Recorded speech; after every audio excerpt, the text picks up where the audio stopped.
अस्सलाम वालेकुम, नमस्कार। आप सबका स्वागत है। आज हम सीकर जिले के किरडोली गांव में हैं और यहाँ की होनहार बेटी ज़ैनब बानो, डॉटर ऑफ शब्बीर खां उर्फ मोले खां, वल्द यासीन खां फतेह खानी, इस बच्ची का नीट में चयन हुआ है। कायम हॉस्टल सीकर में अध्ययन करते हुए बच्ची ने नीट में शानदार सफलता अर्जित की और आपको गवर्नमेंट मेडिकल कॉलेज बीकानेर मिला है। तो सबसे पहले तो मुबारकबाद ज़ैनब। शुक्रिया। कब लगा आपको कि आपको नीट के सेक्टर में जाना चाहिए, मेडिकल क्षेत्र में जाना चाहिए और आप ये एक ऑल इंडिया की बहुत बड़ी एग्जाम होती है, इसको क्रैक कर सकते हैं, ये कहाँ से लगा आपको? बचपन से ही था कि डॉक्टर बनना है, तो 10th पास करते ही फिर नीट के लिए नीट की तैयारी करना शुरू कर दी थी। आपने कक्षा 10 कहाँ से की? प्रिंस स्कूल से। प्रिंस स्कूल सीकर से 10th करने के बाद और आपने नीट को अपना कैरियर बनाया और उसके बाद 12th के साथ और फिर 12th के बाद हाँ 3 अटेम्प्ट में आपका हुआ। हाँ तो सेकंड अटेम्प्ट में भी आपको मिल तो रही थी स्टेट से बाहर की कॉलेज। हाँ। बहुत सारे बच्चे रह जाते हैं और बहुत कम का सिलेक्शन होता है। आपने क्या ऐसा किया कि आपका बहुत कम बच्चों में नंबर आ गया, यानी आपको गवर्नमेंट मेडिकल कॉलेज मिल गया? पहले जब पिछली बार 605 मार्क्स आए थे, तब ऐसे था कि मेहनत ही की थी, इतना पता नहीं था कि कितना करना है, क्या करना है। ऐसे ही रेंडम मेहनत करती थी। लेकिन फिर जब ऐसे कम मार्क्स हुए ना, तब ऐसे सोचा कि हाँ कुछ कमी है, पढ़ने में कमी नहीं है, ऐसे तरीका क्या है पढ़ने का, उसमें कमी है। तो फिर उसके बाद में एनसीईआरटी वगैरह उस पर ज्यादा फोकस किया था। पहले कोचिंग के हिसाब से किया था कि कितना करना है, वो कोचिंग वाले टेस्ट देते थे, उसके हिसाब से तैयारी करती थी। उसके बाद में जब थोड़े नंबरों से रही, तब ऐसे लगा कि खुद से ही करना पड़ेगा, जितना कोचिंग वालों का होता है वो हो गया। फिर थोड़े एनसीईआरटी से ज्यादा इस साल एनसीईआरटी में ज्यादा ही फोकस किया था, तो उससे ही हुआ है। कौन सी कोचिंग है? एलएनसी के। एलन सीकर से आपने तैयारी की और फिर लगा कि खुद को ही करना है। तो 605 आए, वो तो इजी वे में आ गया। आप क्या करो, पूरा मतलब डेडिकेटेड होके 100% नहीं दिया था उस टाइम आपने? नहीं, वो तो कोचिंग के हिसाब से, जैसे कोचिंग वाले पढ़ाते थे उनके ऐसे फ्लो में ही चल रहा था। पेपर लेते हैं उस हिसाब से तैयारी की थी, जैसे जैसे पेपर लेते थे वैसे वैसे पढ़ लिया था। 605 नंबर जब आए तो ऐसे निराशा नहीं हुई कि हुआ नहीं, इतनी मेहनत की, रहने देते हैं, या आपका बीडीएस कर लेते हैं, आयुर्वेद कर लेते हैं, या जो भाई साहब बाहर कमाते हैं उनका पैसा इस्तेमाल करते हैं, कुछ बाहर से करते हैं, ऐसा कुछ दिमाग में नहीं है? नहीं, पैसों का तो घर वालों ने बोला था, लेकिन पैसे देके करने में क्या ही फायदा है, इसलिए पैसे के लिए तो नहीं किया था। उसको तो छोड़ना ही था, चाहे छोड़नी थी नीट, लेकिन पैसे देकर नहीं करना था। फिर बाद में थोड़े दिन तो ऐसे लगा कि हाँ 2,000 नंबर 5-7 नंबर और आ जाते तो अच्छा हो जाता। लेकिन 1 महीने तक तो ऐसे रहा कि रहने देते हैं, बीडीएस कर लेते हैं। फिर बाद में ऐसे सोचा अब इतनी मेहनत कर लिए, यहाँ तक आ गए हैं, तो ऊपर वाला आगे भी बढ़ाएगा, अपनी मेहनत करेंगे तो। अब बीकानेर आप कर रहे हो, ठीक लग रहा है डॉक्टर साहिबा? बढ़िया लग रहा मस्त है एकदम। है, आनंद आ रहा है पूरा? हाँ, क्या शेड्यूल रहता है वहाँ? वहां पर सुबह 8 बजे से कॉलेज लगती है और 3 बजे तक लगती है। और उसके बाद में तो वहाँ रूम पर आ जाते हैं, जितना पढ़ा थोड़े देर आराम वगैरह कर लेते हैं, खाना वगैरह खा के। उसके बाद में जो पढ़ाया वो पढ़ लेते हैं। वही रेगुलर रूटीन रहता है, इतना ज्यादा ऐसे प्रेशर नहीं रहता कि एग्जाम देना है। वही कॉलेज की तरह ही रहता है यहाँ पर जो कॉलेज रहता है। एमबीबीएस के बाद एक और कंपटीशन का एग्जाम देना होता है, इसके साथ ही लोग तैयारी करने लग जाते हैं। कुछ तो उसके बारे में नहीं सोचते हैं, कुछ सोचने लग जाते हैं कि पीजी भी करना है। हाँ सोचा इस हाँ। बारे में आपने? अभी तो बस कॉलेज के हिसाब से चल रहे हैं, लेकिन ऐसे ऐसे रहता है कि हाँ भाई करना पड़ेगा पहले से ही, क्योंकि पीजी वही नीट वाला ही सिस्टम है, तो उसकी तरह करना पड़ेगा। बाद में फिर वापस से 1-2 साल लगेंगे, फिर अभी से लगातार कर लेने में फायदा है। माइंड में है वो हाँ प्लान वो आपके? प्लान है। कौन से सब्जेक्ट से या किस आप विधा में एक्सपर्टनेस चाहते हैं, जो पीजी करना चाहते हैं, स्पेशलिस्ट मान लो? स्पेशलिस्ट सोचा नहीं है शायद, ऐसा लगता है। अभी तो नहीं सोचा। बहुत सारे बच्चे और बच्चियां डॉक्टर जैनब की तरह और तैयारी कर रहे हैं कोचिंग संस्थानों में, घर से भी। उनके लिए क्या कहना चाहेंगे, क्या करना चाहिए कि आप इस एग्जाम को क्रैक कर पाए? देखो, सबसे अच्छी चीज तो बस एनसीईआरटी के हिसाब से करेंगे वही होगा। कोचिंग वाले देते हैं अपना, टीचर पढ़ाते हैं, वो सबसे ज्यादा अच्छा होता है, उसके हिसाब से भी करना अच्छा है, लेकिन एनसीईआरटी पर सबसे ज्यादा फोकस करना पड़ेगा, क्योंकि उसके बिना तो सिलेक्शन होना ही नहीं है। कितना ही कोचिंग के हिसाब से कर दो, लेकिन जब एनसीईआरटी नहीं पढ़ोगे ना, तब तक सिलेक्शन नहीं होगा। किसका किरदार, किसका रोल मानते हैं आप अपने अलावा? किसको आप अपनी सफलता का श्रेय, क्रेडिट देना चाहते हैं, उनकी वजह से आप इस मुकाम पर हैं? क्रेडिट तो सभी का होता है, घर वालों का भी होता है, ऊपर वाले ने भी यहाँ तक पहुंचाया है। सबसे ज्यादा तो मैं तो यही मानती हूँ, जब भी अपन ऐसे ऊपर वाले के हिसाब से ऐसे नमाज वगैरह कुरान वगैरह करके पढ़ती हूँ ना मैं, उस वक्त मुझे सबसे ज्यादा अच्छा लगता है। उस टाइम ऐसे पढ़ने में भी मुझे ऐसे आराम सा मिलता है, ऐसे डिप्रेशन वगैरह फील नहीं होता। और बाकी घर वालों का रहता है, कोचिंग वालों, टीचर वगैरह भी सपोर्ट करते हैं। और बीकानेर मेडिकल कॉलेज ठीक है, कोई दिक्कत नहीं है, बढ़िया चल रहा है? नहीं, उसमें कोई दिक्कत नहीं है। सबसे पहले आपको ये नीट में चयन होने की या इतने नंबर आने की, आप टॉप में आ रहे हो, और कायम हॉस्टल की भी आप सेकंड टॉपर हैं, हाँ, कहाँ से आपको सूचना मिली? क्या रिएक्शन था आपका? कहाँ से, किसने बताया आपको सबसे पहले? ये तो हम बैठे बैठे भाई बहन घर पर ही देख रहे थे पापा भी थे, घर पर ही देखा था। और फिर बाद में सभी का फोन आने लगे कि इतने मार्क्स आए हैं। और वैसे कोचिंग हॉस्टल में भी ऐसे माहौल का भी फर्क पड़ता है। अब हम चाहे कॉलेज में चले गए, लेकिन वैसे वाला माहौल नहीं मिलेगा। याद करते हैं हम यहाँ रहने वाले जितने भी हम साथ में रहते थे ना हॉस्टल में, वो अभी भी याद करते हैं कि वहां जैसा माहौल नहीं मिलेगा। किस चीज को मिस करते हो आप वहाँ बीकानेर में? सीकर की कौन सी चीज सबसे ज्यादा याद है? हॉस्टल की आती है मुझे तो कायम हॉस्टल की आती है सबसे ज्यादा। वहां पर एकदम फ्रेंडली माहौल था सभी का, कोई भी ऐसे डिप्रेशन वाला सिस्टम भी नहीं था। अब कॉलेज में रहते हैं, किसी से बोलना चालना इतना नहीं होता। वो यहाँ वहाँ की जो हॉस्टल है, वहां सभी ज्यादातर जॉब करने वाले हैं, और ऐसे ही कोई नर्सिंग वगैरह कर रहा है, अपने साथ वाले कम ही डॉक्टर मिलेंगे। बन रहे तो भी थोड़ा सीरियस रहना होता है वैसे हाँ, तो। वो भी है, लेकिन यहाँ पर बहुत अच्छा था।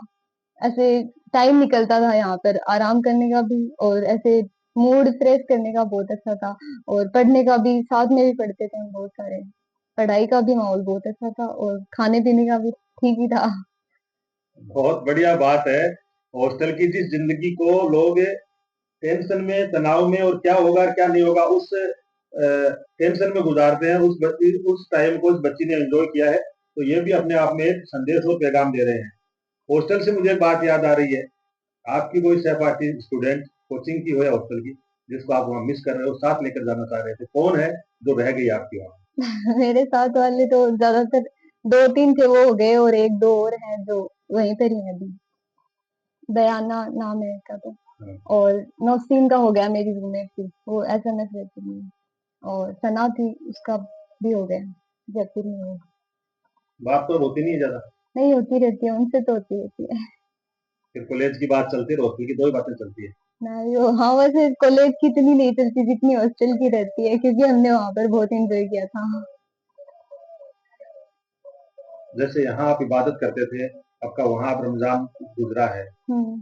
तो हो जाती है इबादत वगैरह, तिलावत वगैरह? नहीं, यहाँ पर जितनी हमारे हॉस्टल में हुई थी ना, कायम हॉस्टल में, उतनी नहीं होती। वहां पर हम सभी मिलके करते थे, बयान वगैरह भी करते थे हम सुबह। और नमाज भी हम साथ में पढ़ते थे, ऐसे जमात में एक रूम में। और कुरान वगैरह भी ऐसे रहता था कि हाँ ये पढ़ दिया मैं भी पढ़ लूँ। वहां पर ऐसा नहीं है, वहां पर अकेले हैं तो खुद से ही करना पड़ता है, और इतना टाइम भी नहीं मिलता। सुबह 8 बजे जाते हैं और 3 बजे आते हैं। नमाज भी कजा करनी पड़ती है वहां पे तो। और इतनी फैसिलिटी भी नहीं है जितनी कायम हॉस्टल में।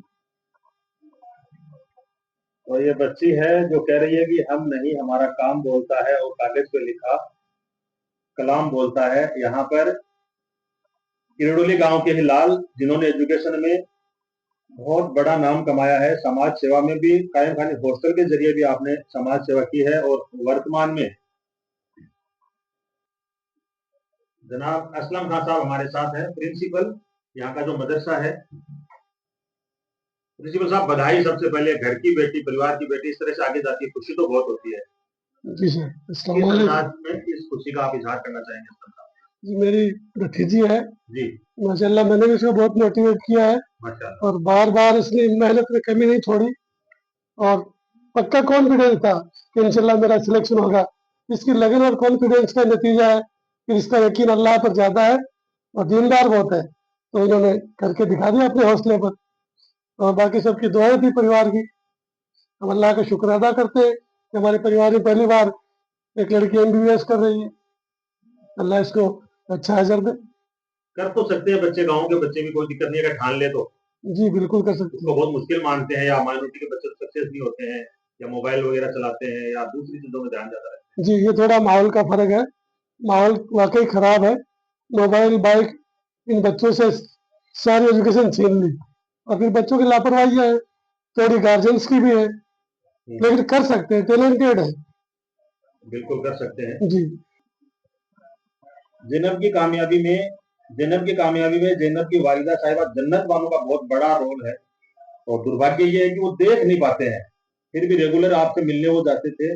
और बच्चों का या गार्जियन जो अनपढ़ है या शिक्षा का अभाव है, वो ये सोचते हैं कि आज ये जुमेरात है, कुछ अच्छा खाना बना है, या ये त्योहार वो त्योहार, ये बहन आई हुई है या फूफी आई हुई है, उस बहाने से बुला लेते हैं। लेकिन उन्होंने कभी बुलाया नहीं इनको, बल्कि खुद मिलने के लिए जाते थे, वो मैंने जहां तक सुना है। जी। उनको देख करके आपको लगता था कि इनकी आंखों में चमक देखनी है, आपको खुशी देखनी है इनके चेहरे पे, इनके लिए भी सब। ये तो सबसे बड़ा मोटिवेशन था मेरा।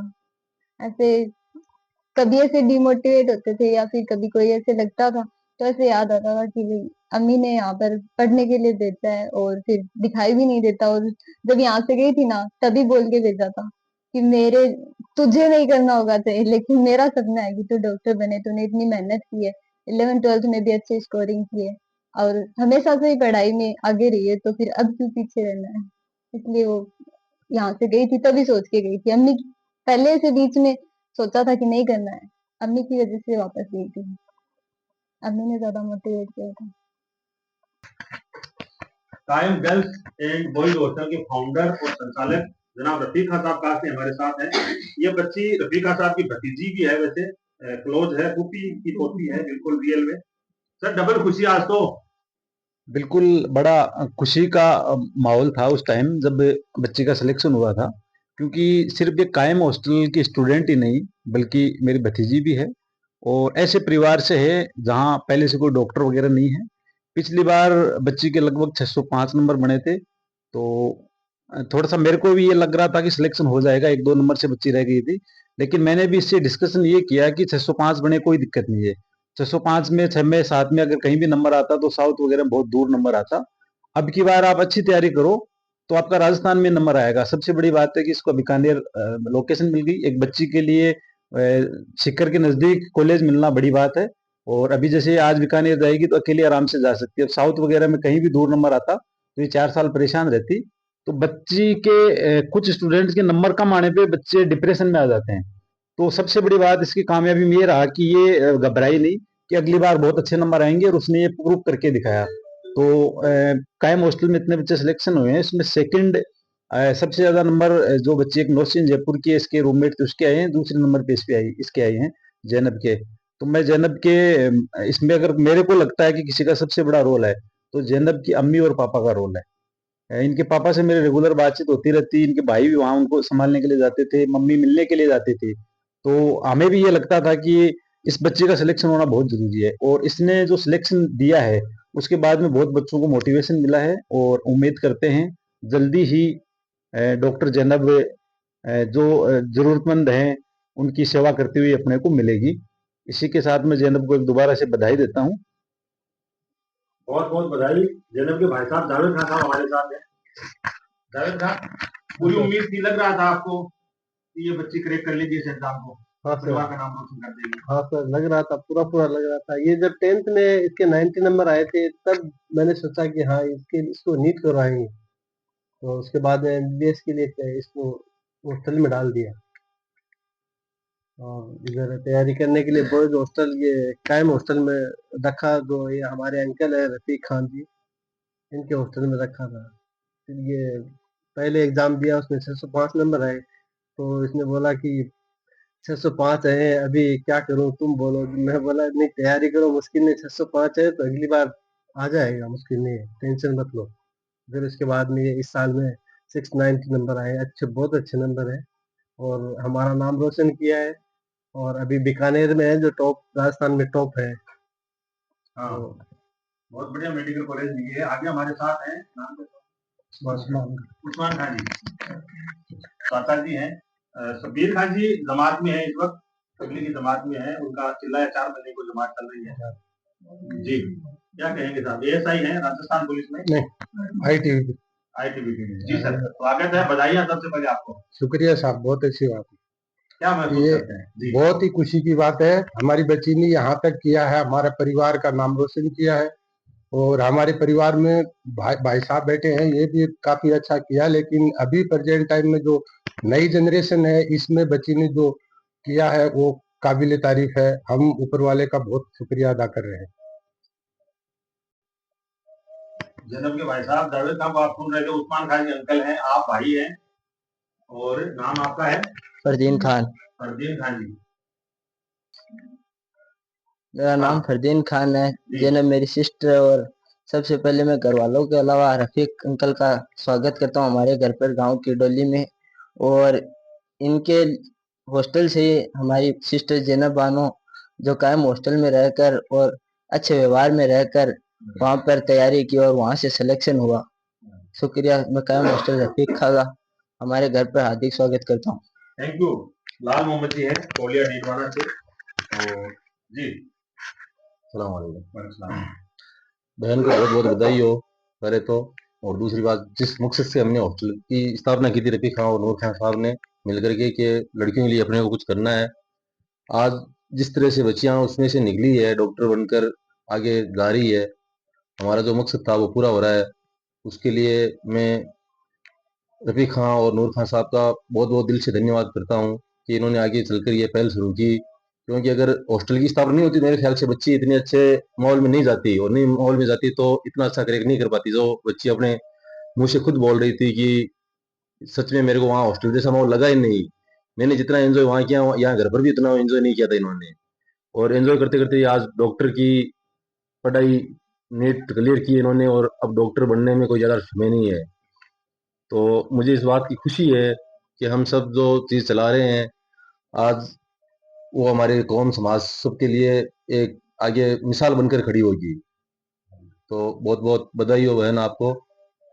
आप टीचर हैं और सगे भाई हैं जैनब के जी, सर, बधाइयाँ। नाम बधाइया। बताएं? वसीम का नाम है वसीम मेरा। खान जी, वसीम अकरम जी। और आपकी अलवर पोस्टिंग है। क्या कहना चाहेंगे बहन की कामयाबी पर? बहन की कामयाबी ये है कि ये तब 10th पास की थी ना, तब से ही इसे ये जुनून था कि मुझे डॉक्टर बनना है। तो फिर 10th में भी कंपटीशन था आपस में लड़कियों का, तो ये टॉप में रहती।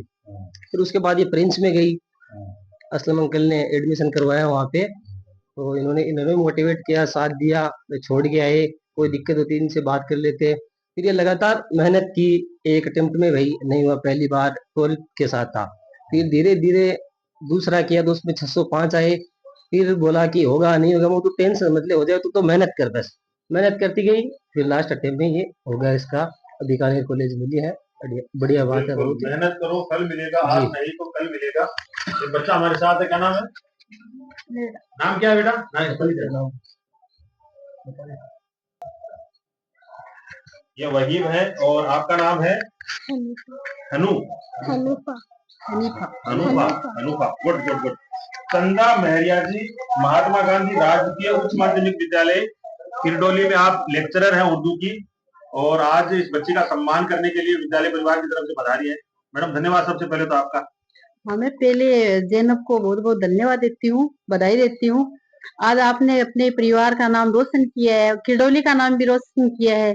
दूसरी बात ये है कि आपकी कास्ट में ज्यादातर लड़कियां बहुत ही कम बन पाती है। आज आपको देख के मुझे भी बहुत खुशी हुई है। जैसे मुबारक जी ने मुझे बताया स्कूल में जाकर, तो मुझे ये लगा कि मेरे को भी साथ चल के आपको बधाई देनी चाहिए।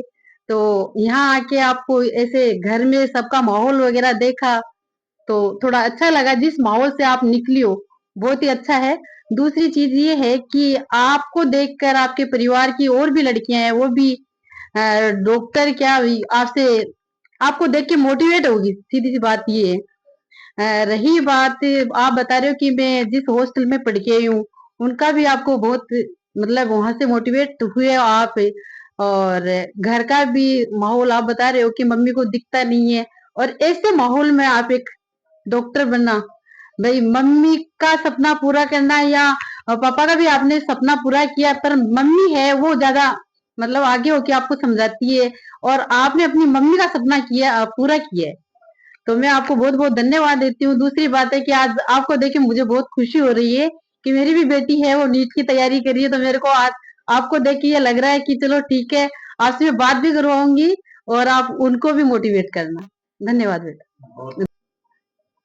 बेहद खुशी का विषय है, बेहद खुशी का विषय है कि आज हम जैनब डॉटर ऑफ शब्बीर खां उर्फ मोले खां वल्द यासीन खां साहब फतेह खानी इनके घर पर हैं और इस बच्ची को सम्मानित कर रहे हैं। सम्मानित तो क्या कर रहे हैं, हम खुद सम्मानित महसूस कर रहे हैं एक भावी डॉक्टर को सम्मानित करते हुए। और इनकी वालिदा मोहतरमा जन्नत बानो भी हमारे साथ हैं यहाँ पर, तो बहुत ही खुशी की बात है। कायम हॉस्टल की टीम इनको सम्मानित करने इनके घर पहुंची है। जैसा कि आप पुराने वीडियोज में पहले देख चुके हैं कि कायम हॉस्टल की टीम घर पे जा रही है। आज कायम हॉस्टल की तरफ से जनाब रफीक खां, लाल मोहम्मद जी, नूर मोहम्मद खां आना चाहते थे लेकिन हेल्थ इश्यू की वजह से वो नहीं पहुंच पाए हमारे बीच, और आसिफ इकबाल फौजी साहब, सब की तरफ से हम एक प्रतिनिधि मंडल के रूप में इस बच्ची को यहाँ सम्मानित कर रहे हैं। कायम हॉस्टल की तरफ से कायम किट, कायम बैग और एक स्मृति चिन्ह भेंट करके। तो माँ के बारे में बता रही थी जन्नत बानो के बारे में कि इनका बहुत बड़ा रोल रहा, इनकी वजह से आज ये कामयाबी मिली है। तो मुबारकबाद पेश करते हैं आपको, बधाई देते हैं।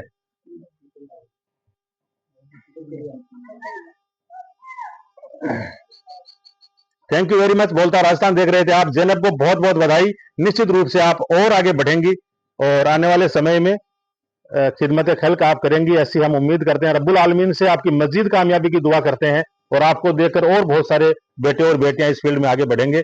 इन्हीं अल्फाज के साथ आप सब लोग हमारे साथ जुड़े हमेशा की तरह आपका बहुत बहुत धन्यवाद। Thank you very much. जय हिंद।